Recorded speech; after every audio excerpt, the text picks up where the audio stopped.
2025 first day ফেব্ৰুৱাৰী 15 তোমালোকৰ আছে ইংলিছৰ এক্সাম। তো আজি তোমালোকক আমি সেই ফেব্ৰুৱাৰী 15 ইংলিছত যোনটো কুৱেশ্যন পেপাৰ আহিব আমি তোমালোকক দিবলৈ গৈ আছোঁ। আৰু ছাত্ৰ ছাত্ৰীসকল তোমালোকে HSLC 2025ৰ ইংলিছ কুৱেশ্যন পেপাৰ তোমালোকে যোনটো পাবা আমি ইয়াতে যিখিনি দিম সেম টু সেম তোমালোকৰ আহি যাব। আৰু তোমালোকে এই ভিডিঅ'টো তোমালোকে ভালকৈ ছেভ কৰি ৰাখিবা।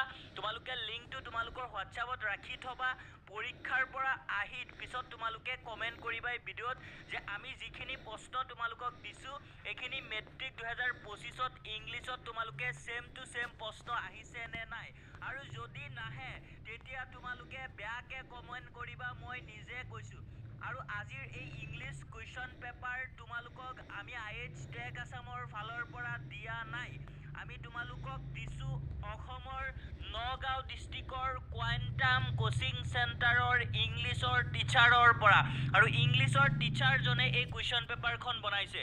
তো তোমালোকে চাই যোৱা এই কুৱেশ্যন পেপাৰখন থিয়ৰী 45 মাৰ্কছৰ কাৰণে। তো ফাৰ্ষ্ট ছাত্ৰ ছাত্ৰীসকল তোমালোকক আমি দিম এছে 5 মাৰ্কছৰ। আৰু আগতে আমি এছে তোমালোকক বহুতখিনি কমন দিছিলোঁ IH টেক